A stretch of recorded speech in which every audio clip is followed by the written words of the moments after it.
নমস্কার বন্ধুরা, আজকে চলে এসেছি কৃষ্ণনগর বাস স্ট্যান্ডের সামনে কলকাতা বাজার একটি মলে।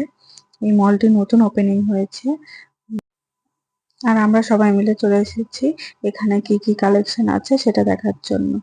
সত্যি কথা বলতে এখানকার কালেকশন তেমন একটা ভালো লাগেনি, তাই কিছুই না নিয়ে চলে গেছি।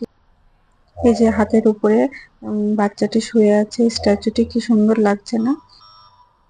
এটি বাস স্ট্যান্ড মোড়ে তেল পাম্পের সামনে করা হয়েছে, নতুন করেছে, খুব ভালো লাগছে স্ট্যাচুটি।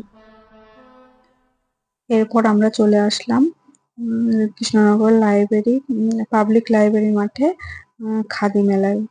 এই প্রথমই আসলাম খাদি মেলায়, এর আগে কোনোদিন আসিনি। দেখুন বৃষ্টিতে সব জল হয়ে গিয়েছে। খুব সুন্দর মেলাটি। এখানে বিভিন্ন রকম শাড়ি, ব্যাগ, আরো হাতের কাজ বিভিন্ন রকম সবই পাওয়া যাবে। আর এখানে মনে হয় অনুষ্ঠান হবে বলে একটা বড় এলইডি স্ক্রিন লাগানো আছে, কোনো অনুষ্ঠান হবে।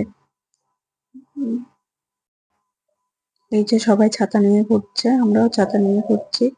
এখানে সবকিছুই হাতে তৈরি জিনিস বিক্রি হচ্ছে, যেমন হাতে তৈরি ব্যাগ, হাতে তৈরি জামা। খাদি মেলা থেকে বেরিয়ে আমরা চলে গেলাম এক্সপ্রেস বাজারে। এখানকার কালেকশন গুলো খুব সুন্দর, আমরা এখান থেকে সব বাজার করলাম। এরপরে বাজার টাজার করা হয়ে গেলে আমরা ফুচকা খেতে গেলাম। ফুচকা খাওয়ার পর